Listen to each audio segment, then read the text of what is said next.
Warm welcome, learners. This is Parminder Kaur, and you are watching Parminder Computer Success. Dear learners, आज इस video lecture में मैं आपको करवाऊंगी recovery testing. Recovery testing जो है ये एक नॉन फंक्शनल टेस्टिंग टेक्निक है।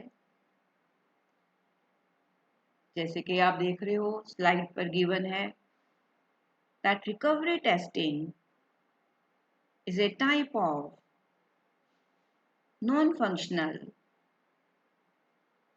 testing technique. It is also termed as failure testing. It means कि सिस्टम में या सिस्टम जो है वो फेल हो सकता है during the execution of the system. The system could fail. अब ये फेलियर क्या है? तो ये फेलियर जो है जो सिस्टम में आती है, जैसे कि आपने देखा होगा कि कई बार जो सिस्टम है वो हैंग हो जाता है या क्रैश हो जाता है।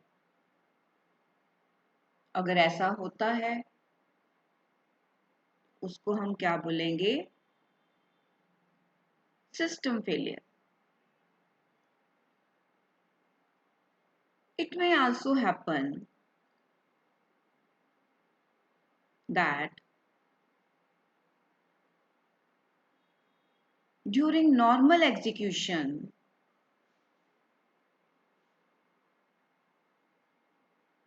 network connectivity may be lost. ये भी फेलियर है। कोई हार्डवेयर फेल हो सकता है या जो डेटाबेस है it may not respond.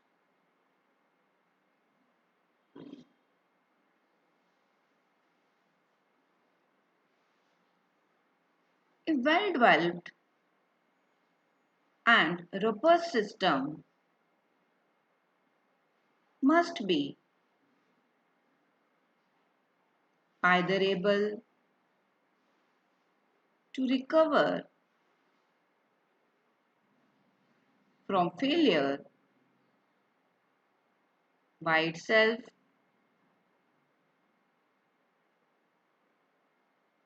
and resume functioning normally. It means कि वेल डेवलप्ड सिस्टम वो होता है जो अपने आप को फेलियर से रिकवर कर सके, और अगर फेलियर आती है तो वो नॉर्मली फंक्शन परफॉर्म कर सके और must stop working without causing any harm to the system. अगर हम सिंपल वर्ड्स में बोलें तो सिस्टम जो है वो फॉल्ट टॉलरेंट होना चाहिए। फॉल्ट टॉलरेंट मीन्स कि अगर कोई फेलियर आती है तो सिस्टम अपने आप उसको रिकवर कर सके।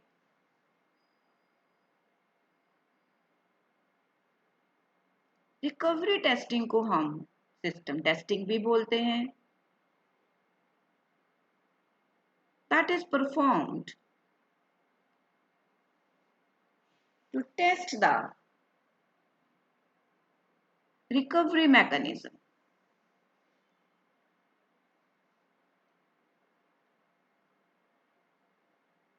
रिकवरी टेस्टिंग जो है, it also tests the time taken by a system to recover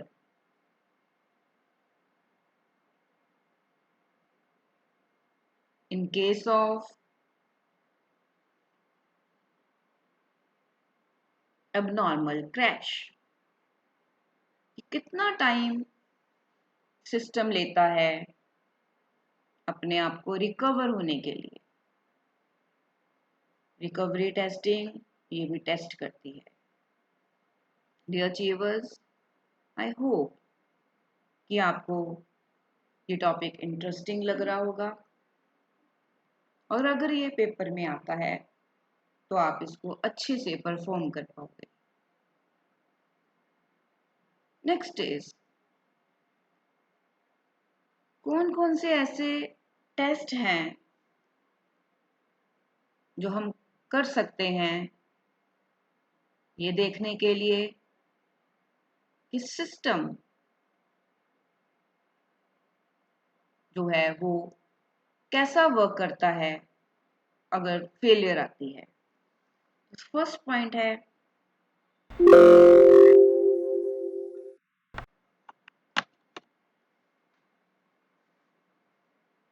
point है कि आप क्या करो, एप्लीकेशन को क्लोज करो with the help of task manager and check if the application exits gracefully. Number 2, system को रीस्टार्ट करो और वेरीफाई करो कि डाटा की इंटेग्रिटी मेंटेन है even after the abnormal exit of the application. Next is, if the system is communicating with the database on a network, कि अगर system जो है वो कम्युनिकेट कर रहा है नेटवर्क के ऊपर, तो नेटवर्क केबल को अनप्लग करो। फिर उसके बाद नेटवर्क केबल को प्लग करो और ऑब्जर्व करो क्या अब भी जो सिस्टम है वो प्रॉपरली कम्युनिकेट कर सकता है। So these are the some test cases जो आप टेस्ट कर सकते हो। So what is the purpose of recovery testing? The purpose of recovery testing is to identify and test all such cases to ensure that software recovers itself from failure। कि software जो है वो अपने आप failure से अपने आप को रिकवर कर सकता है। डियर लर्नर्स, आई होप कि ये वीडियो लेक्चर आपके लिए बेनिफिशियल रहेगा और आप अपनी फीडबैक के थ्रू बताओगे। Thanks a lot.